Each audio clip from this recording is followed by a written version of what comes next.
Graças e paz, irmãos. Vamos abrir as nossas Bíblias no livro do profeta Zacarias. Nós faremos a leitura do capítulo de número 8.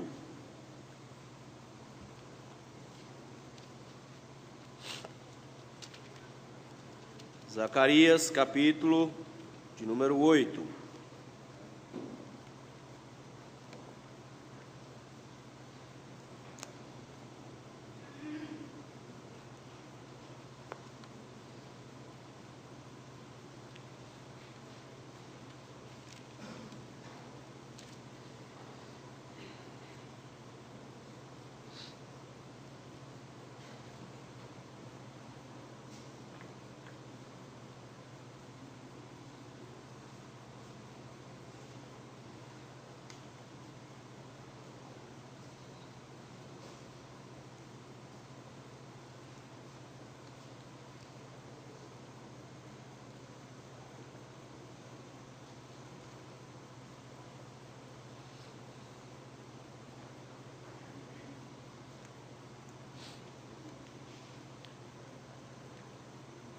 Diz assim a palavra do Senhor: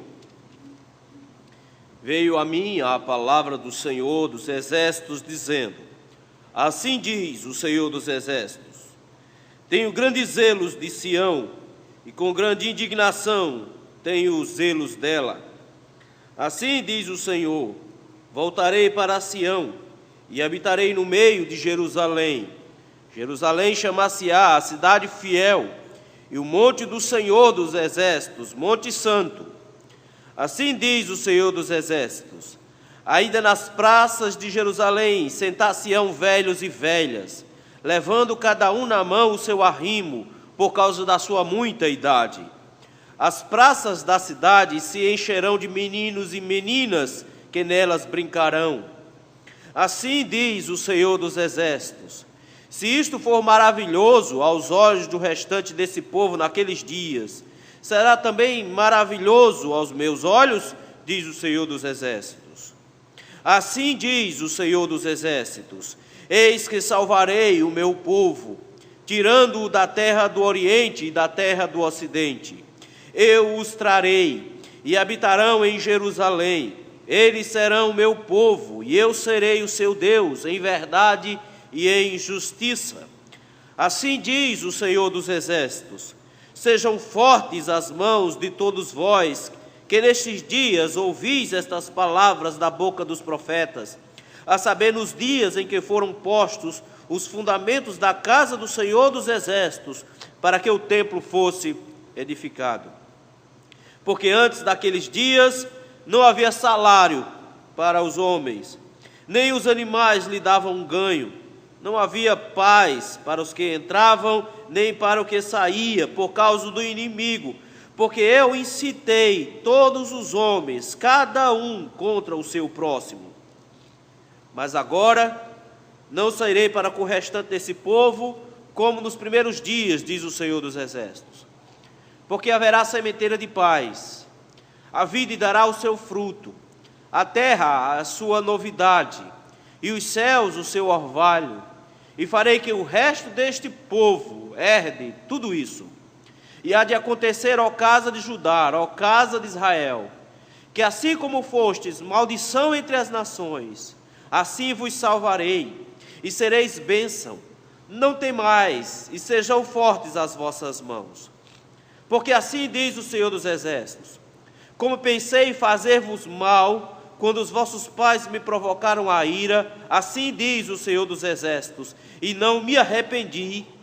Assim pensei de novo em fazer bem a Jerusalém e a casa de Judá nestes dias. Não temais.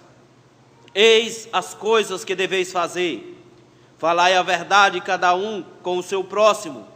Executai juízo nas vossas portas, segundo a verdade em favor da paz. Nenhum de vós pense mal no seu coração contra o seu próximo, nem ame o juramento falso, porque a todas estas coisas eu aborreço, diz o Senhor. A palavra do Senhor dos exércitos veio a mim dizendo: Assim diz o Senhor dos exércitos: o jejum do 4º mês, e o do 5º, e o do 7º, e o do 10º serão para a casa de Judá regozijo, alegria e festividades solenes. Amai, pois, a verdade e a paz. Assim diz o Senhor dos Exércitos: ainda sucederá que virão povos e habitantes de muitas cidades, e os habitantes de uma cidade irão a outra, dizendo: vamos depressa suplicar o favor do Senhor e buscar ao Senhor dos Exércitos, eu também irei. Virão muitos povos e poderosas nações buscar em Jerusalém ao Senhor dos Exércitos e suplicar o favor do Senhor. Assim diz o Senhor dos Exércitos: naquele dia sucederá que pegarão 10 homens de todas as línguas das nações, pegarão, sim, na orla da veste de um judeu, e lhe dirão: iremos convosco, porque temos ouvido que Deus está convosco. Vamos orar? Deus Santo, bendito e todo-poderoso, louvado seja o teu nome, Senhor, porque tu tens nos amado com amor indizível, imensurável. O seu amor se estende, Senhor, a cada um de nós, em todas as eras e também nas vindouras. Nós te louvamos porque esse amor se expressa na gentileza do Senhor em nos providenciar um lugar para nos reunirmos, e nos dá liberdade para cantarmos ao Senhor, e nos dá da sua palavra para a instrução. O seu amor se expressa em ter resgatado para si um povo que aqui está para te adorar, em ter colocado o seu Espírito Santo em nossos corações, em ter inspirado a tua palavra por esse mesmo Espírito e iluminar os nossos corações para entendê-la. Mais uma vez suplicamos o seu amor, meu Pai. Que o Senhor, meu Deus, nos abra os olhos, nos mostre o seu entendimento, nos faça contemplar a beleza das suas promessas, no nome de Jesus. Amém. Se tem uma coisa bonita de se ver, são casais de namorados novos. É interessante, mas aquelas paixões iniciais se manifestam geralmente em grandes declarações de amor e promessas infindáveis. É conversa que não acaba mais, entra pela madrugada, é pai pigarreando para o cabo embora, e aquela tentativa de continuar conversando. São juras e mais juras de amor. Essas promessas se tornam promessas mais sérias no dia do casamento, e a gente gosta de ver. A gente gosta de ver essas pessoas se juntando, fazendo um monte de promessa de que vai amar, vai cuidar, vai preservar. Metade dessas promessas vão ser esquecidas, a outra metade não vai ser cumprida, mas tudo bem, prometeram e estão diante do Senhor tentando lembrar pelo menos da metade delas. Mas é bonito ver promessas de amor. É impressionante, meu Deus, meus irmãos, mas Deus também tem promessas de amor. Deus também tem promessas a cada um de nós. Mas nós nos acostumamos muito com as promessas dos homens. Nós nos acostumamos muito com as promessas de amor das pessoas, quando prometem amar para sempre, de repente dão umas vaciladas no meio do caminho. Essas promessas de amor do Senhor são completamente diferentes. O Senhor é fiel em cumprir todas as suas promessas, e entre elas estão as suas promessas de amor. E é sobre isso que o capítulo 8 de Zacarias vai tratar. A temática do capítulo 8, na verdade, começou lá no capítulo anterior. O que aconteceu é que veio uma comissão até Jerusalém, e essa comissão tinha uma dúvida. A dúvida era: nós temos dias de jejum, nós temos que celebrar alguns dias de jejum. Esses dias de jejum eram comemorados por causa do sofrimento de Israel quando foi levado cativo. Mas Deus já cumpriu sua promessa. Deus já trouxe o povo de volta. A pergunta é: a gente deve continuar com a tradição do jejum, já que agora foi cumprida? A resposta do Senhor não foi direta, pelo contrário. O Senhor aplicou os corações dele exatamente o problema. O problema não era a prática religiosa externa com a qual eles estavam preocupados. Não era a tradição religiosa que eles deveriam estar preocupados. Eles deveriam estar preocupados com o coração deles. O problema do coração deles é que amavam a riqueza, amavam os prazeres. Eles precisavam prestar atenção primeiro no coração deles. Capítulo 8, meus irmãos, é uma continuação dessa mesma ideia. Ele vai responder no final do capítulo 8 a pergunta lá do início, se mantém ou não esses jejuns. Mas de alguma forma, no capítulo 8, ele começa sem nenhuma transição. Ele não faz nenhum tipo de organização para iniciar um novo assunto. Pelo contrário, ele passa da ira de Deus, do capítulo 7, de um Senhor irado contra o seu povo por causa do coração deles, que eles são teimosos, eles são desobedientes, eles fazem um monte de coisa errada, e ele passa de repente, dessa raiva que Deus sente quando olha para o seu povo, pela maldade que o povo faz, ele passa agora a falar sobre o amor do Senhor. E ele reafirma em cada uma das suas palavras o amor do Senhor. E ele começa então uma série de discursos, uma série de sermões, pelo menos 3 sermões seguidos aqui no capítulo 8, justamente para nos mostrar das grandiosas promessas de amor que o Senhor possui.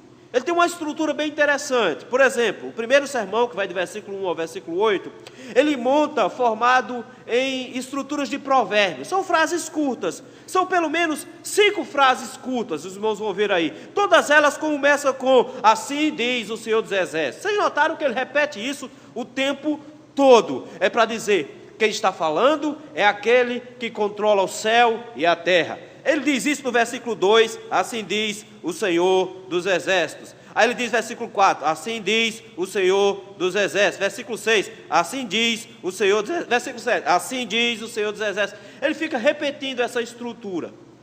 A partir do versículo 9, ele muda um pouco a temática, a estrutura como a qual ele vai mostrar. Ele vai fazer agora não mais uma leitura do passado, mas uma leitura do presente, na forma como ele vai estabelecer. E ele termina no seu último discurso falando sobre qual é o plano que ele tem para demonstrar esse amor para Israel.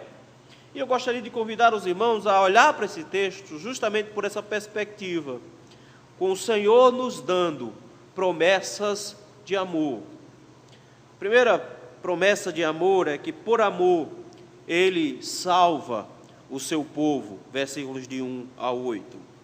Ele começa dizendo, veio a minha palavra do Senhor. Ao que parece não veio tudo de uma vez aqui. A ideia é de que parece que ele foi compilando outras ideias e organizou aqui nesse momento. Quais foram as palavras que o Senhor trouxe aqui a partir do versículo número 2? Ele começa a falar de uma coisa que existe em Deus, chamado zelo. Versículo 2 ele diz, assim diz o Senhor dos Exércitos, tenho grandes zelos de Sião, e com grande indignação eu tenho zelo dela. É impressionante porque a ideia dele é como se fosse uma espécie de ciúme, mas é mais do que ciúme. É como se o Senhor tivesse um gosto, um prazer inexplicável por Israel. E esse amor que ele tem para Israel é maior do que seja possível uma explicação. E ele monta uma estrutura no versículo 2 que nós chamamos de quiasmo, que é quando as duas pontas apontam para o centro. Note que ele usa a expressão zelo, começa com a expressão zelo, tenho grande zelo, e ele termina no final dizendo que tem zelo dela. Mas no meio tem uma palavra que fica estranha aí, porque de repente o texto diz que com grande indignação tem o zelo dela. E a gente fica pensando, ok, então Deus está ainda com raiva. Deus está com raiva do povo. Mas a ideia de indignação aqui pode ser traduzida também como força. E é como que ele estivesse dizendo, eu tenho zelo, eu tenho muito amor, um amor inexplicável por Israel. E esse amor, essa força desse amor é todo para com ela. É impressionante porque a ideia que ele nos traz aqui é de um Deus, meus irmãos, que não consegue aguentar a separação do seu povo por muito tempo. Ele não consegue ficar longe do seu povo. Seu povo é ruim, capítulo 7. Seu povo ama as coisas erradas, seu povo faz coisas erradas, seu povo é teimoso, mas é como que ele estivesse dizendo, eu tenho um gosto por eles, eu amo esse povo de um jeito que eu não consigo ficar longe deles por muito tempo. Ele começa dizendo que ele tem força nesse zelo, nesse gosto que ele tem pelo povo, e por isso mesmo ele diz, eu não posso ficar longe desse povo. Versículo seguinte, no versículo número 3 ele diz, assim diz o Senhor, voltarei para Sião e habitarei no meio de Jerusalém. Ele chega agora, meus irmãos, e diz: vocês precisam entender que a minha ira passou e agora meu amor se expressa. No capítulo 3 de Ezequiel viu exatamente esse contraste entre a ira de Deus e o amor de Deus, e de como o amor de Deus é maior do que a sua ira manifestada contra o seu povo. E eu estou desmanchando o púlpito, ou eu estou consertando? Depois, João, dá um jeito de apagar essa parte. Vejam só que coisa bonita. O texto nos diz, meus irmãos, de que o Senhor diz: eu não aguento ficar longe de vocês. O que é que eu vou fazer? Versículo: eu vou morar com vocês de novo. Deus tinha acompanhado o povo até a Babilônia. O povo tinha voltado da Babilônia. Deus diz: eu vou morar com vocês. Lembre que o grande destaque, tanto desse livro como no livro de Ageu, é a construção do templo, construção da casa. E Deus diz: termine a casa, eu vou morar com vocês, eu vou habitar no meio de vocês, eu vou voltar a morar em Jerusalém. E quando eu voltar a morar em Jerusalém, eu vou dar cara nova a Jerusalém. É impressionante, meus irmãos, que o que torna o lugar especial não é o ambiente do lugar, não é a estrutura do lugar, mas é o Senhor que mora naquele lugar. Ele diz: eu vou morar em Jerusalém, eu vou voltar para Jerusalém, e quando eu voltar para Jerusalém, ele diz, Jerusalém vai ganhar um novo nome. Jerusalém vai se chamar de cidade fiel. Não só cidade fiel. Ele diz: o monte do Senhor, onde está Jerusalém, será chamado de Monte Santo. Eu quero que vocês prestem atenção. O pessoal fica pagando uma passagem cara para ir para Israel, para a Terra Santa. O texto diz que onde o Senhor mora, ali é terra santa. A terra é santa porque é que Deus disse que ia fazer? Ele disse que eu vou morar lá, eu vou habitar lá. O texto, então, meus irmãos, nos mostra de que o Senhor faz uma promessa belíssima: eu habitarei no meio de vocês, eu vou morar com vocês. Meus irmãos, a morada do Senhor com o seu povo nunca foi tranquila, sempre foi um problema.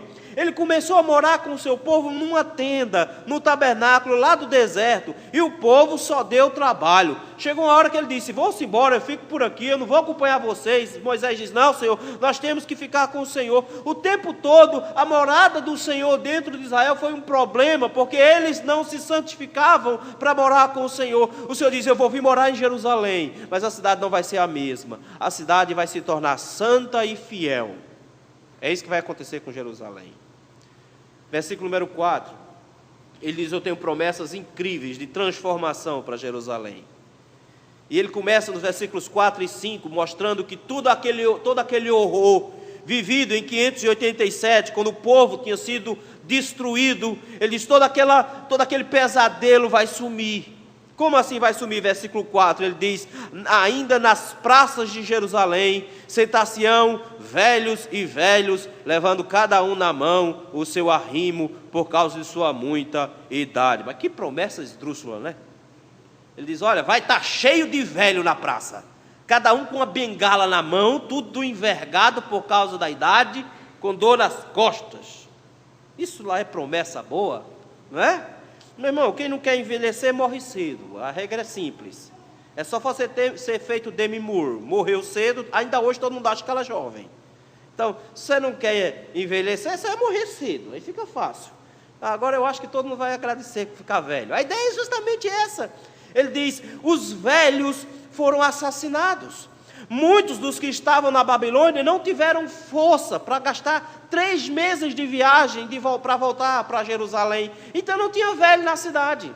Não tinha velho por causa da ira do Senhor. E o Senhor diz: e quando eu morar em Jerusalém, e transformar Jerusalém numa cidade fiel, e transformar Jerusalém num Monte Santo, aí vocês vão ver uma coisa: vai haver um prolongamento de dias. E não um prolongamento qualquer. Vocês vão verem as praças cheias de velhos envergados pelo tanto de idade que eles têm. Eles vão morrer bem velhinhos, fartos de dias. Que tristeza, uma praça cheia de velhos jogando dominó. Não, a praça é animada, versículo 5. A praça não é um asilo, não. Versículo 5 ele diz: e as praças da cidade se encherão de meninos e meninas que nelas brincarão. Olha que bonito aqui. Ele diz: a praça vai ficar cheia de gente.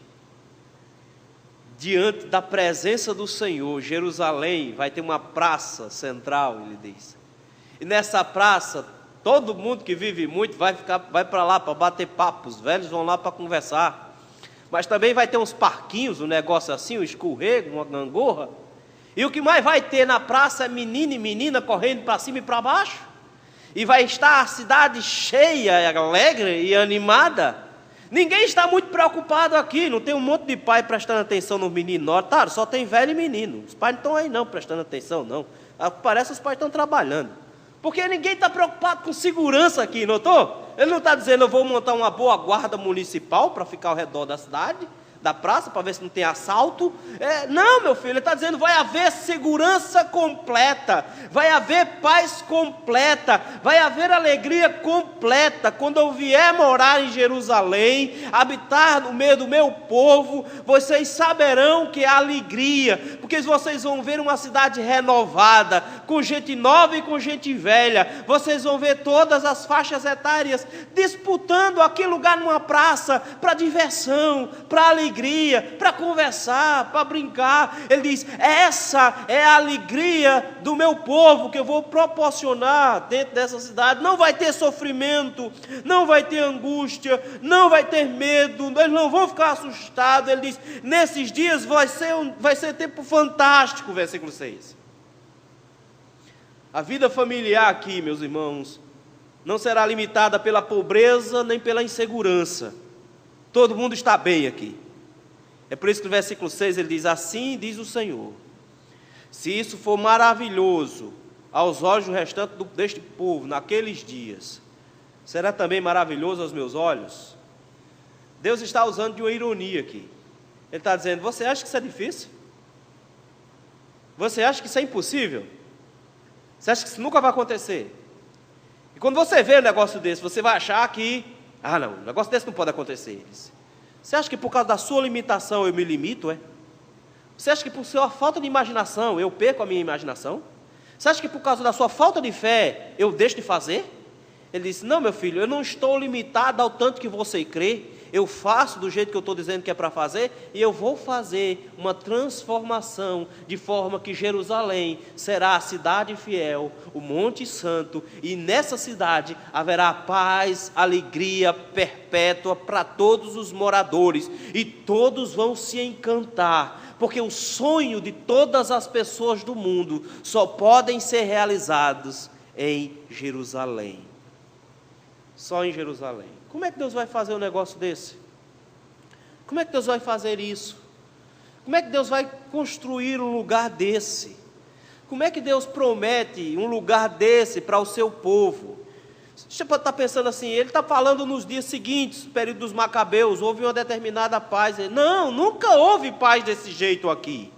É claro, voltou a ter criança nas praças, é claro, voltou a ter velhos nas ruas, mas nunca houve a paz, a tranquilidade e a prosperidade que ele está descrevendo aqui. Ele está dizendo: nunca vocês viram, mas eu prometi que vai ser assim. Como é que ele vai fazer isso? Versículos 7 e 8. Assim diz o Senhor dos Exércitos: eis que salvarei o meu povo. A palavra que ele usa aqui para salvar é a palavra para tirar do cativeiro, para libertar. Ele está dizendo: eu vou libertar o meu povo. Eu vou tirar o meu povo dos cantos da terra. Ele fala Oriente e Ocidente para dizer todos os lugares do mundo. Eu vou resgatar o meu povo. É por isso que a cidade está cheia. A cidade está cheia porque ele trouxe todos os seus filhos para a cidade. Ele colocou todos esses filhos na cidade. Ele faz essa promessa na certeza que ele tem de que ele vai resgatar o povo. Ele vai libertar o povo, Ele vai trazer todos para Jerusalém, versículo 8, eu os trarei e habitarão em Jerusalém. E aí ele termina reafirmando sua aliança, para mostrar que ele faz isso, não com base no povo ser bom, não com base no povo ser obediente, certinho. Ele diz, eu faço isso com base na minha palavra empenhada da aliança. Olha a expressão final, como ele diz, e eles serão o meu povo, e eu serei o seu Deus, em verdade e em justiça. É como que dizendo, finalmente a minha aliança será cumprida, finalmente a minha aliança será completa, finalmente o meu povo vai habitar num lugar em felicidade plena, e eu para sempre serei o Deus deles, e eles para sempre serão o meu povo. É impressionante, porque Deus já tinha dito certa vez para o povo, dizendo, vocês são lo a mim, vocês são não meu povo, mas agora ele chega e diz, vocês para sempre serão o meu povo, e eu serei o seu Deus. Haverá uma relação de aliança eterna com o povo de Jerusalém. Essa promessa, meus irmãos, não se cumpre na história de Jerusalém, não se cumpre na história de Israel. Essa promessa aponta para um lugar muito mais longe. O Senhor salvando o seu povo e recolhendo o seu povo de todos os lugares do mundo para habitar na sua cidade santa. Não se turbe o vosso coração. Crede em Deus, crede também em mim. Na casa do meu pai há muitas moradas. Se assim não fora, eu vos teria dito, pois vou preparar-vos lugar. E quando eu for e vos preparar lugar, voltarei para buscar vocês para mim mesmo, para que onde eu estou, estejais vós também. Deus diz, eu moro nessa cidade, vocês vão morar comigo, e vocês vão descobrir o que é felicidade. O que ele está apontando, meus irmãos, para a igreja do Senhor, é uma promessa muito maior do que felicidade na terra. Ele está prometendo a felicidade dos céus. Ele está dizendo, eu moro numa cidade de paz, e lá não tem perigo de ladrão, lá não tem perigo de acidente, lá não tem perigo de morte, lá não tem perigo de doença. Ele diz, é lá que vocês vão morar, vocês vão descobrir o que é passear numa praça, vocês vão descobrir o que é lugar bonito, vocês vão descobrir o que é beleza, vocês finalmente vão descobrir o que é felicidade, vocês vão morar comigo, e principalmente, vocês vão descobrir o que é ser um povo feliz, porque finalmente vocês vão cumprir os termos da aliança, finalmente vocês vão ser o meu povo, e eu vou ser o Deus de vocês, finalmente nós estaremos juntos para sempre. Essa promessa que ele fez para Israel, é a promessa do povo de Deus, quando o Senhor disse, que ele pretendia que nós morássemos com eles por toda a eternidade. Ele vai transformar o lugar onde ele está em lugar santo, em terra santa, em cidade fiel, porque só vão entrar aqueles a que ele recolher dos quatro cantos da terra. Só entrará nessa cidade aqueles a que ele chamar pelo nome, e só vai entrar lá quem foi lavado e remido pelo sangue de Jesus Cristo. É por isso que o lugar é feliz, é por isso que o lugar é bom. Primeira promessa de amor que o Senhor nos dá, é que Ele salva o seu povo. Segunda promessa de amor que o Senhor nos dá, é que por amor, Ele resgata o seu povo, a partir do versículo de número 9. Ele começa agora, meus irmãos, no versículo 9, incentivando o povo. Esse segundo sermão, meus irmãos, é diferente do primeiro. No primeiro, ele olha para o passado e vê tudo isso e incentiva o povo. Agora ele contrasta o passado com o presente. Ele começa fazendo isso em dois blocos. Ele em dois momentos vai usar a mesma estrutura. Ele vai dizer como era no passado e como é que vai ser agora. Essa restauração que Deus vai produzir no meio do seu povo é algo que começa agora e que vai se concretizar no futuro. Versículo número 9. Ele começa com uma expressão que vai se repetir o tempo todo nesse bloco. Sejam fortes as mãos de todos vós nestes dias. Sejam fortes as suas mãos. Ele vai repetir isso mais na frente, no nos versículos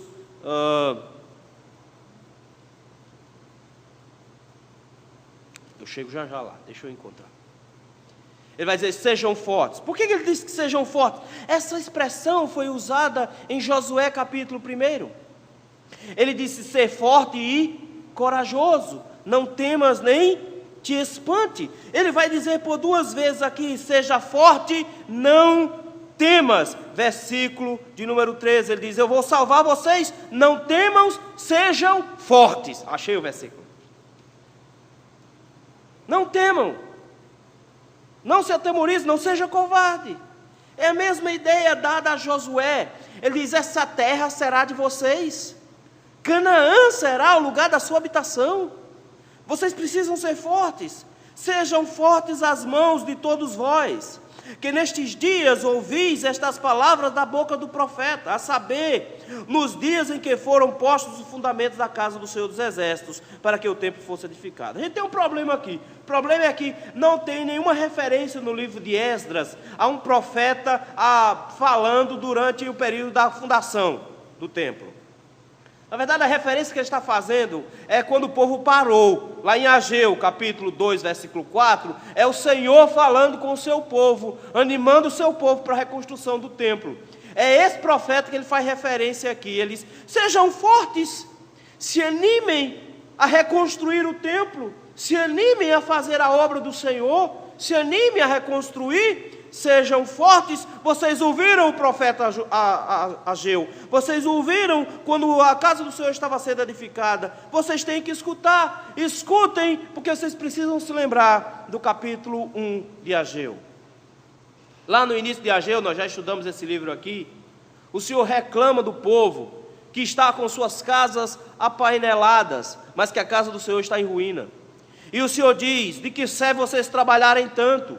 Porque trabalhar muito, meu irmão, ficar correndo atrás do vento, ficar feito um doido, arranjando 2 empregos, estudando de noite, feito um maluco, tentando juntar dinheiro, sem a fidelidade ao Senhor, eles não serve de nada, é pegar dinheiro e colocar num saco furado. Você nem vai ver o dinheiro saindo. E não tem esse negócio de, não, eu preciso é ganhar mais. Se o Senhor não abençoar, meu irmão, você pode começar a ganhar o dobro que você ganha hoje. Vai sair e vai sumir do mesmo jeito. Por que isso acontece? Versículo 10. Porque antes, naqueles dias, ou seja, pouquinho antes de Ageu começar a pregar, o que acontecia? Eles não havia salário para homens. Ninguém tinha dinheiro. Mas só trabalhava feito um louco, mas não tinha dinheiro. Tentava criar uns animaizinhos, versículo 10, mas o animal não dava lucro. Não crescia, o rebanho não crescia, não prosperava, bota bicho magro. O que mais? Não tinha paz, nem quem entrava, nem quem saía na cidade. Era só violência. Era povo tentando assaltar nas vias. Era um medo, o povo construindo um muro com a espada na mão, com medo de ser atacado. Era angústia o tempo todo. Era assim a vida de vocês, sabe por quê? Porque devido à infidelidade de vocês, eu incitei os homens, cada um contra o seu próximo. Foi eu que produzi essa inquietação. Fui eu que tirei de vocês o sustento. Fui eu que tirei de vocês a paz. Fui eu que tirei. Por que Deus tirou? Para fazer um contraste agora. Versículo número 11, ele diz, um mais agora. Como era o passado? O passado era uma época sem salário, com animais que não davam lucro nenhum e que ninguém tinha paz. Esse era o passado, porque os homens estavam sendo incitados contra o povo. Eles, mas agora não serei para com o restante desse povo como nos primeiros dias, diz o Senhor dos Exércitos. Mas agora vai ser diferente. Agora vai ser diferente. Como assim agora vai ser diferente? O que é que vai ter de diferente? Versículo número 12. Olha as promessas de novo. Porque haverá sementeira de paz. Interessante, que ele usa aqui a ideia de paz sendo plantada. E não é plantada em pouquinho não, notou? Eles vão haver uma sementeira. Vai haver uma produção em massa de paz. Vai haver uma sementeira de paz. Sabe o que vai haver mais? A vide dará fruto, a terra a sua novidade, os céus os seus orvalhos. Foi isso que Ageu prometeu no versículo 19 do capítulo 2. Foi isso que ele disse que ia acontecer. Se o povo de Deus fosse fiel, Deus iria fazer isso. Mas é impressionante, meus irmãos, porque isso aqui é a promessa de Levítico 26. Quando o Senhor disse para o povo que se o povo fosse fiel a Ele, se eles realmente se comportassem de forma adequada, Deus abriria os céus, Deus derramaria bênçãos, Deus daria que a vide tivesse fruto. Então, em outras palavras, vai ter vinho para tomar o tempo todo, a terra daria novidade, ou seja, ia ter pão para comer com vinho. Além disso, os céus dariam o seu orvalho, ia ter chuva e, consequentemente, ia ter colheita farta. Ele dizia: eu farei que o resto deste povo herde tudo isto. Ele diz: a terra vai ser de vocês, vocês vão receber tudo. O Senhor está dizendo: o que eu prometi lá no início, em Levítico 26, aquilo que eu repeti na boca de Ageu no capítulo 2, eu repito para vocês agora de novo: eu vou restaurar vocês. Eu vou mudar a situação de vocês. Estava ruim, estava muito difícil, mas eu vou mudar a situação de vocês. Como é que Ele vai fazer isso? Versículo 13: e há de acontecer, ó casa de Judá, ó casa de Israel. Por que é que ele diz casa de Judá e casa de Israel? A gente não sabe. Jeremias usou essa mesma expressão, só que invertida. Ele traz a ideia de um lugar onde nasce o Messias, Judá, e depois casa de Israel, como que dizendo, aquele que tem um governo sobre o povo de Deus. Ele diz: casa de Israel, me escute, assim como fostes maldição entre as nações. Como assim maldição entre as nações? Vocês envergonharam o meu nome, vocês não levaram minha graça. Por que o povo de Deus foi chamado? Eles foram chamados para ser bênção entre as nações. Israel foi chamado para que eles, sendo fiéis ao Senhor, o Senhor iria derramar bênção sobre eles, e todas as pessoas do mundo, vendo como Deus tratava o seu povo, desejassem adorar também a Deus, por causa da forma como o povo se portava. Mas ao invés disso, eles ficaram fazendo coisa errada e Deus castigando. Ficaram fazendo coisa errada e Deus castigando. Ele diz: ao invés de vocês proclamarem a glória do meu nome, vocês começaram a envergonhar o meu nome. Já parou para pensar nisso? O povo de Deus, que foi chamado para proclamar a glória do Senhor, estava envergonhando o nome do Senhor. Ele diz: vocês eram maldição. Mas antes vocês foram maldição entre as nações. Assim vos salvarei. E o que é que vocês vão ser agora? Sereis bênção. Vocês agora serão bênção. Isso é capítulo 12 de Gênesis. Quando o Senhor chama Abraão e disse: em ti serão benditas todas as famílias da terra, sê tu uma bênção. Ele está dizendo: eu vou abençoar todos os povos do mundo, por meio do povo de Deus, que será uma bênção. O povo de Deus será abençoador quando proclama a sua palavra de forma fiel e vive de forma fiel. Diz: antes vocês foram maldição, porque vocês fizeram exatamente o oposto, mas eu vou transformar vocês, eu vou restaurar vocês, e vocês vão proclamar a mensagem fiel, e vocês vão fazer o papel que eu planejei lá com Abraão. Vocês serão uma bênção. Vocês serão uma bênção. A partir do versículo 14 até o versículo número 17, ele muda de novo a estrutura. E tem uma segunda parte agora do sermão.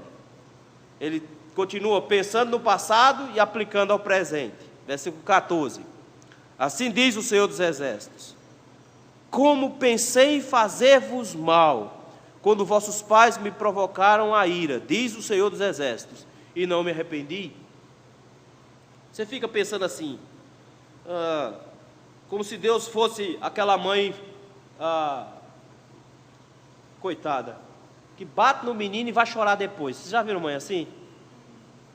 Que é o menino chorando num lugar e ela chorando no outro porque ela bateu no menino arrependido.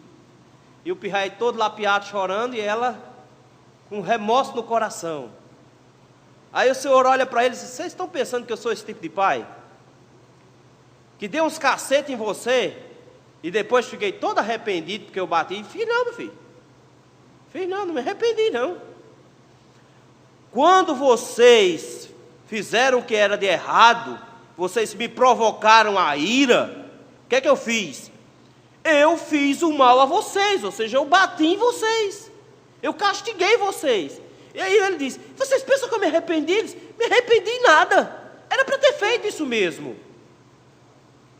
Então, pais, não se sintam culpados quando derem uma sova nos pirraia. É graça divina. Louve a Deus porque você tem mão suficiente para dar uma sova neles. Diz, eu não me arrependi de coisíssima nenhuma. Mas por que ele se lembra da surra que ele deu em Israel? Ele diz, porque com a mesma força que eu bati em vocês, é a mesma força que eu amo vocês. Já parou para pensar nisso? Versículo número 15. Assim pensei de novo em fazer bem a Jerusalém e a casa de Judá nesses dias. Não temais. Ele diz assim, meu filho, veja só, se eu te dei uma surra, quando eu te prometi que ia bater em você se você aprontasse, e eu dei essa surra em você e não me arrependi, por que você acha que agora eu iria voltar atrás, justamente quando eu estou prometendo coisa boa? É tipo o pai que promete para o filho uma surra, o menino faz a bagaceira, aí ele dá a surra no menino, aí ele diz, olha, se você passar de ano eu vou te comprar uma bicicleta. Aí o filho fica na dúvida, rapaz, será mesmo que ele vai comprar? Será que ele vai me dar a mesma bicicleta? Ele diz, meu filho, eu não prometi te dar uma surra e dei? Pois é, meu filho, se eu prometo dar a bicicleta eu dou. A regra é a mesma. Ele diz, quando eu disse que ia fazer o mal eu fiz e não me arrependi. Se eu estou dizendo que eu vou fazer o bem, eu vou fazer o bem. Diz, por isso não fique com medo não.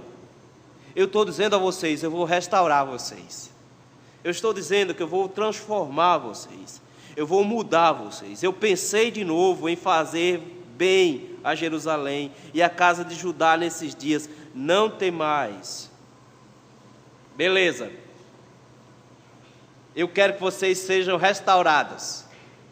Pastor, que coisa linda, como é boa a graça do Senhor. Vinde como estáis, povo ruim, feito falta de fôlego, tudo desobediente, e Deus dando um monte de promessa e a gente recebendo aqui. Que coisa maravilhosa, que coisa linda, não é? A gente tudo recebendo promessa, sendo ruim, feito falta de fôlego, mas todo mundo ficando feliz porque Deus está dando promessa. Não, não é assim não. Não é assim não. Porque a aliança da restauração deverá ser estabelecida. E na aliança tem o seu comportamento também. Porque vocês apanharam porque mereceram. Eu estou prometendo coisa boa agora para a restauração. Então a restauração vai incluir a vida de vocês também. Por isso que versículos 16 e 17 é: olhem o que vocês vão ter que fazer para que a restauração aconteça. Eis as coisas que deveis fazer. O que é que você deve fazer, meu irmão? Em primeiro lugar, fale a verdade, cada um com o seu próximo. Jesus disse isso o tempo inteiro. Que a palavra do crente, se é sim, é sim. Mas se é não, é não. O que passa disso vem de Satanás, que é mentiroso desde o início. E quem gosta de mentira, vou logo avisando para a igreja, quem gosta de mentira não é filho do Senhor, quem disse foi Jesus, é filho de Satanás, porque ele é o pai da mentira e quem mente é filiado dele. Então tem esse negócio de que, eu menti, foi sem querer. O autor dos Provérbios diz assim, que ai daquele que mente contra o seu irmão e diz que foi por brincadeira. É mentira do mesmo jeito. É mentira do mesmo jeito. Aí você diz para o menino, eu vou ali e volto já, vai passar o dia fora. Diga para o pirraia, eu volto só de tarde. Chore, quando parar de chorar, você fica calmo. Mas não mente para o pirraia. Quando eu voltar eu trago alguma coisa, você está liso, não vai trazer nada, então não promete. Vai trazer alguma coisa? Vou não, meu filho, vou trazer nada. Pronto.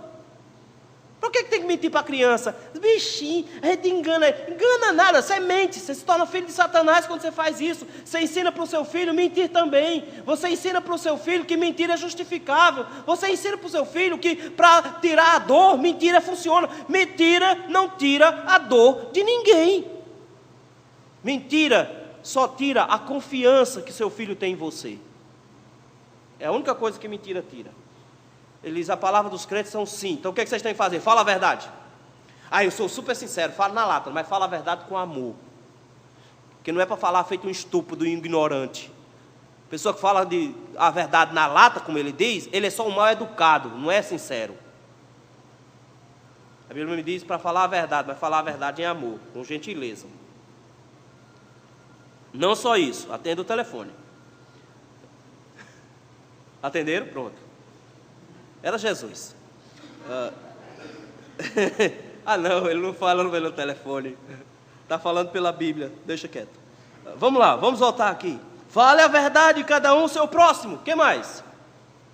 Executai juízo nas vossas portas, segundo a verdade, em favor da paz. Ele está dizendo, vocês, quando julgarem as coisas, julguem conforme as regras, não cometam injustiça, não distorçam o direito, façam as coisas de acordo com a lei, sejam justos e andem conforme as regras. Versículo 17. Pare de ser maledicente. Nenhum de vós pense mal no seu coração contra o seu próximo.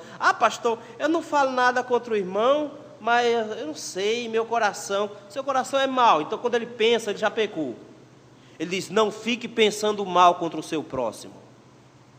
Não fique buscando a maldade do coração do seu próximo, porque na maioria das vezes, quando nós identificamos a maldade no outro, em nosso coração, nós na verdade estamos projetando a nossa maldade nesse outro. É isso que nós estamos fazendo. É aquilo que nós somos, nós estamos colocando na pessoa. Ele diz assim, olha, não pense no seu coração que é mal contra o seu próximo, nem ame o juramento falso, ou seja, não minta contra o seu irmão, porque todas essas coisas, diz o Senhor, eu aborreço, eu odeio. Não é só uma questão de amar o próximo, ele diz, é porque quem faz isso, ganha Deus como inimigo. Eu odeio essas coisas, então mudem a vida. Notaram que ele manda a gente observar o comportamento nosso no meio dos irmãos? Diz, a restauração passa quando vocês mudam o seu comportamento. Eu vou restaurar vocês, eu vou mudar a sorte de vocês, eu vou salvar vocês, não temam, eu vou dar prosperidade na vida de vocês, mas a transformação parte do coração de vocês, mudando na prática do dia a dia. Pensar que o céu vai ser lindo é fantástico, mas eu tenho que pensar também que o Senhor começa a restauração hoje. O Senhor começa a me transformar hoje. Eu sou cidadão do céu hoje. Eu tenho que mostrar as características de quem vai morar no céu hoje. Eu tenho que ter o sotaque do céu hoje e não amanhã. Não fica nessa expectativa de que você vai se tornar uma pessoa extremamente boa e fiel no dia que Jesus voltar, porque não vai acontecer isso. O Senhor tem que te transformar agora, você tem que ser transformado agora, você tem que ser salvo agora, você tem que ser modificado agora. A santificação é um processo para começar agora. Ele diz, eu prometo para vocês que eu vou restaurar vocês. Eu prometo a vocês que eu vou mudar a sorte completamente de vocês. Mas por agora, muda, cara. Muda de vida. Muda esse coração. Transforma a maneira como você se comporta. Transforma a maneira como você lida com o seu irmão. Transforma esse coração. Muda esse coração. Essa transformação não pode ser executada por nenhum de nós. Só o Senhor pode executar essa transformação. Mas o princípio aqui por trás é: só quem o Senhor restaurar é que vai andar nessas práticas aqui. Porque não depende de quem quer, não depende de quem corre, mas depende de somente Deus de usar de misericórdia. Aqueles a quem Deus tem promessas, a estes Ele vai restaurar, a estes Ele vai modificar, a estes Ele vai mudar a sorte e Ele vai transformar. Uma última promessa de amor, versículo 18 a 23. Por amor, Ele reunirá seu povo. Versículo número 18, ele começa assim: a palavra do Senhor dos Exércitos veio a mim. Já notaram quantas vezes ele ficou dizendo aqui a palavra, o Senhor dos Exércitos, Senhor dos Exércitos? Ele continua. É o Deus que tem todo o poder. E ele passa agora a trazer a explicação para o capítulo 7. A pergunta é: vamos continuar jejuando? Vamos continuar? Resposta do Senhor, versículo 19: assim diz o Senhor dos Exércitos: o jejum do 4º mês, o do 5º, o do 7º, o do 10º, serão para a casa de Judá regozijo, alegria e festividades solenes. De repente, meus irmãos, ele chega agora e diz: a questão que essa delegação levantou lá atrás tem uma resposta muito simples. Não cabe jejum quando o noivo está junto com a noiva. Foi isso que Jesus disse. Quando perguntaram para Jesus, disseram: olha, os discípulos de João jejuam, os teus só comem. Jesus era de festa em festa, de jantar em jantar. E eles comiam e nem lavavam a mão, de tanta pressa com fome. Estavam lá comendo, e Jesus não jejua não. Ele disse: meu filho, quando a gente está numa festa de noivo, a gente come mesmo. Enquanto o noivo está presente, a gente enche o bucho. Agora depois vai vir sofrimento pela frente, aí vocês jejuam. Mas note que ele coloca de repente aqui dizendo o seguinte: o Senhor vai transformar as lembranças de tristeza em regozijo, em celebrações solenes. Ele vai transformar tudo aquilo do passado em boas lembranças. Ele vai transformar os marcos de tristeza, que eram os marcos da destruição de Jerusalém, do templo, dos muros. Ele vai transformar esses marcos em marcos de celebração, porque o Senhor tem promessas de amor para o seu povo, e Ele vai transformar os sentimentos do seu povo também. Esses sentimentos transformados se aplicam no versículo 19, quando ele diz: amai, pois, a verdade e a paz. Comece a gostar disso. Comece a gostar da verdade e da paz. Comece a amar isso tudo. Porque afinal de contas, vocês vão descobrir que o meu povo é muito maior do que vocês podem sonhar. É bem verdade, meus irmãos, que quando nós olhamos para o tamanho da igreja fiel do Senhor, ela parece muito raquítica, pequenininha, coitada, bem sofrida. Ela é feita de poucos eleitos, espalhados pela face da terra. Não é porque uma igreja está cheia que significa que todo mundo é eleito. Não, existe um grupinho lá no meio que é chamado pelo Senhor, e os realmente fiéis ao Senhor são poucos. Mas ele diz: vocês precisam entender a dimensão do meu projeto, vocês precisam entender o tamanho do meu povo que eu vou juntar. Versículo número 20, ele diz: assim diz o Senhor: ainda sucederá que virão povos e habitantes de muitas cidades. Ele começa aqui a mostrar qual era o plano original. O plano original de Deus era que a salvação fosse estendida não só para judeus. Ele começa a mostrar que as promessas de um céu, que as promessas de restauração que ele já colocou aqui, não se aplicam só a judeus, se aplicam também a gentios.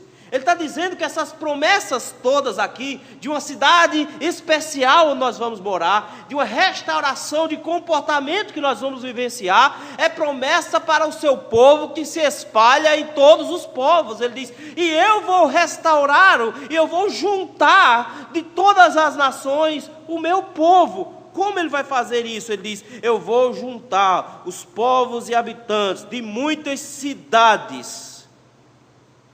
Olha só que coisa bonita, versículo 21. Ele diz assim: e os habitantes de uma cidade irão a outra.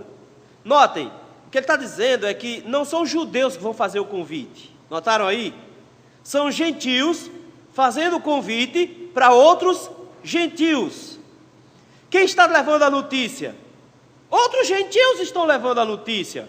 A proclamação dessa mensagem de boa nova, de novidade de evangelho, não é uma proclamação feita por judeus. A proclamação é feita por outros gentios. Eles vão sair de uma cidade, vão para outra cidade. E o que é que eles estão dizendo nessas cidades? Ele diz: vamos depressa suplicar a graça do Senhor. Eles dizem: eu sei dos planos do Senhor para o seu povo.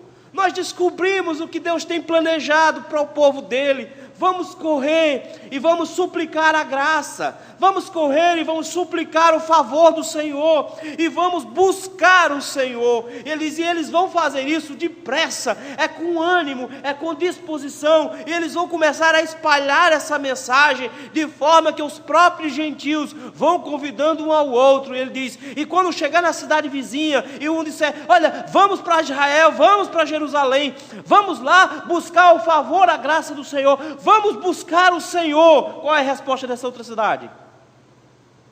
Eu também irei, eu vou também.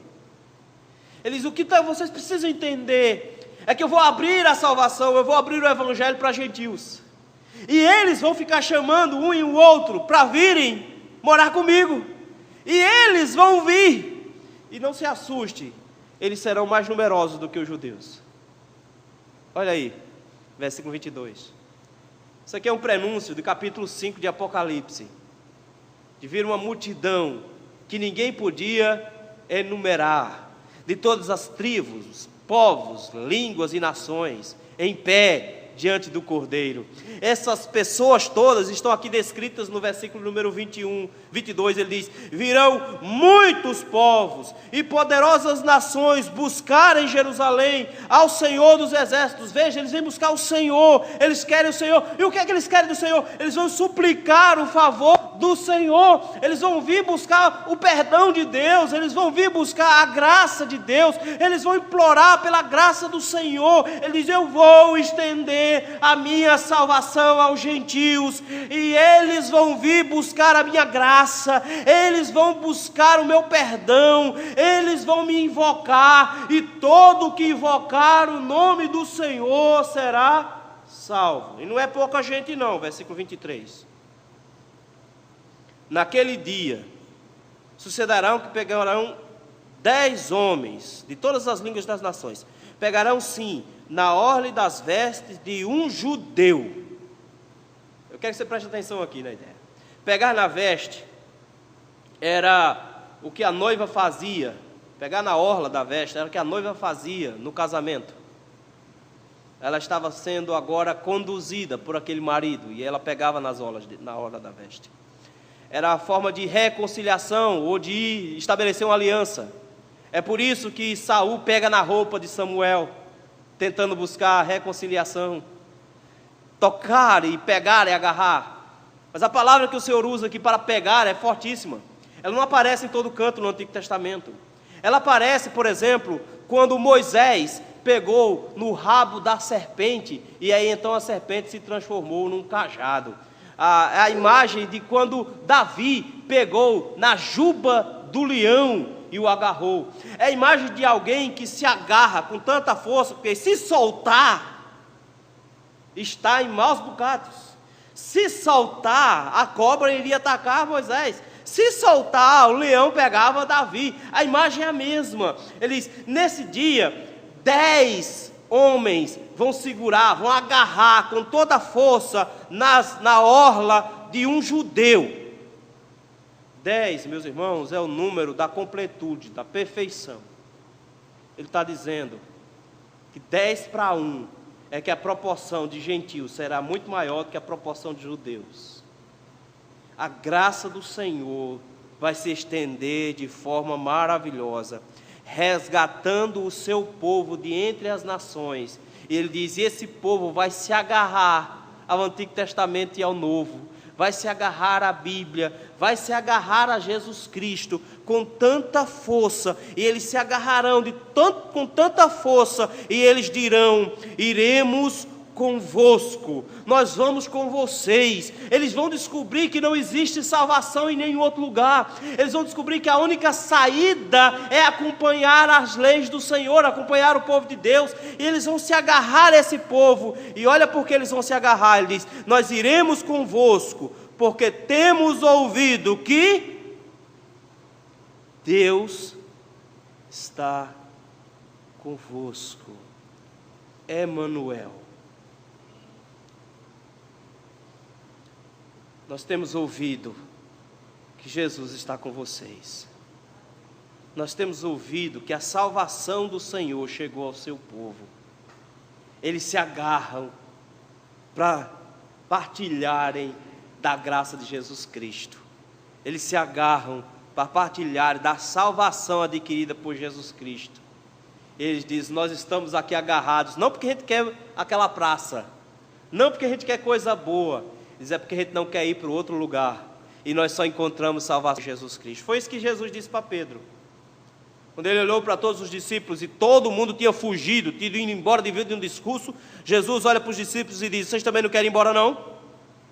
E Pedro diz: Senhor, para quem iremos? Só Tu tens as palavras da vida eterna.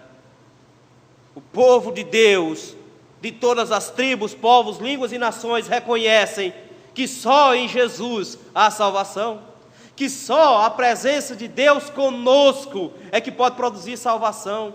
Ele diz: e essa salvação se estenderá a todas as nações do mundo, de forma que essa nova Jerusalém será povoada não só por judeu, mas essa nova Jerusalém será povoada pelo povo de Deus de todas as nações. É por isso que eu e você temos que sair de cidade em cidade, dizendo: vamos depressa suplicar o favor do Senhor. Nós temos que sair, eu e você, o tempo todo dizendo para todo mundo que está ao nosso redor: vamos buscar o Senhor dos exércitos. Nós temos que estar todos juntos, porque nós só temos uma saída: iremos convosco, porque nós temos ouvido que Deus está com vocês. Só tem uma saída, meus irmãos. Nós precisamos apresentar Jesus Cristo para os nossos vizinhos. Nós precisamos apresentar Jesus Cristo para todas as pessoas, para que elas busquem o Senhor. É por isso que o apóstolo Paulo, escrevendo aos Romanos, ele diz: como invocarão, se não há quem pregue? Ok, se invocar o nome do Senhor, será salvo. Mas eles não sabem a quem invocar, porque ninguém está pregando. Ah, pastor, eu dou meu testemunho, eu sou uma boa pessoa. Meu irmão, boa pessoa não vai para o céu. A quem Jesus lava é que vai para o céu. Se você acha que ser bem comportado te faz digno do céu, você está completamente enganado. Bom comportamento não te torna um evangelista. Não é mais que a sua obrigação, é mais do que se espera de um crente, um bom comportamento, porque pelo menos não está envergonhando o nome de Cristo, mas você ainda não está espalhando o nome de Cristo. Não tem como pregar o evangelho sem palavras. Só tem um jeito de pregar o evangelho: é com palavras e com convite. Vamos invocar o Senhor, vamos buscar a graça do Senhor, vamos buscar o favor do Senhor. E aí o Senhor estende a sua graça para cada um de nós e resgata seu povo, juntando seu povo de todos os lugares, numa promessa magnífica que Ele vai cumprir naquele último dia, quando Ele trouxer todas as pessoas que são dele, de todas as tribos, povos, línguas e nações, estivermos todos nós reunidos em pé diante do Cordeiro. Isso começou a se expressar em Atos capítulo 2, quando gente de tudo quanto era canto, com tudo quanto era língua, começou a ouvir a mensagem do Senhor. Isso continuou no livro de Atos, quando ela se propagou por várias regiões entre os gentios. Isso continua conosco ainda hoje, com a mensagem do Evangelho sendo anunciada em todos os lugares do mundo. Os irmãos, Deus é um noivo especial. E como um noivo especial, Ele também tem promessas de amor, Ele também faz juras de amor. Diferente dos noivos farrapeiros, que muitas vezes esquecem algumas dessas promessas, ou fingem que não lembram mais, Deus se lembra das suas promessas. E Ele faz promessas de amor indizíveis a nós. E nos dá nessa promessa ânimo e disposição. Ele nos lembra hoje à noite, meus irmãos, de que Ele nos prometeu morar conosco. Ele nos prometeu que nós vamos morar com Ele. E os céus, meus irmãos, é a nossa grande promessa. Nós estamos vivendo esse mundo suportando dores, suportando xingamentos, suportando sofrimento, suportando doença, suportando falta de dinheiro, suportando todo quanto é tipo de situação, justamente baseado na promessa, a mesma que o Senhor fez a Abraão, e andar peregrino pela terra que o Senhor tinha dado a ele, pensando na terra futura, Jerusalém dos céus. Nós iremos morar com o Senhor, meus irmãos, e é lá que está toda a nossa alegria, é lá que se expressa expressa todos os nossos anseios, é lá que nós vamos encontrar toda a nossa satisfação. Nada, absolutamente nada no mundo tem o gosto do céu, nada no mundo tem o prazer do céu, nada no mundo tem a satisfação do céu. Só lá nossas almas estarão em paz, e Ele nos prometeu isso. Ele nos ama. Ele diz: eu não vou ficar afastado de vocês, eu vou morar com vocês. É por isso que Jesus disse que não tomaria do fruto da vide até que Ele voltasse, para comer de novo conosco. Porque o que o Senhor deseja é que onde Ele estiver, estejamos nós também. A promessa dos céus, a promessa de morar no céu, meus irmãos, não pode ser alvo da nossa incredulidade. Nós descremos no céu quando começamos a olhar só aqui para a terra. Nós descremos do céu quando queremos o céu aqui. Nós descremos do céu quando temos todas as nossas esperanças e expectativas sendo concretizadas aqui. E se nossa esperança se resume a essa vida, nós somos os mais infelizes de todos os homens. O Senhor nos prometeu o céu. O Senhor nos prometeu morar com Ele. É lá onde nós vamos descobrir qual é a verdadeira alegria. Ele prometeu nos restaurar. E nesse caminho de encontro aos céus, nesse caminho onde o Senhor vai mudar a nossa sorte, porque nós éramos maldição e vamos nos tornar bênção. Nesse caminho onde nós provocávamos a ira e o Senhor agora nos provoca amor. Nesse caminho Ele diz: andem de conformidade com a lei do Senhor. Que tenha o seu coração transformado, porque não se engane.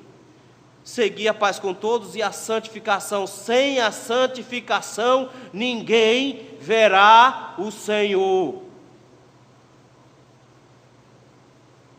Simples assim. Sem uma transformação paulatina da vida, sem uma maior consagração ao Senhor, sem uma mudança de ar de vida, não se engane achando-se um eleito. Não se engane. Porque os eleitos serão estimulados e animados a uma vida de santidade. Os eleitos serão motivados a uma vida de santidade, porque todos os eleitos, uma vez chamados pelo Senhor, têm em seus corações o Espírito Santo, que os motivará, que os animará, que os dará força, que os fará lembrar todas as coisas que o Senhor tem ensinado. Todos os eleitos do Senhor são motivados à santificação.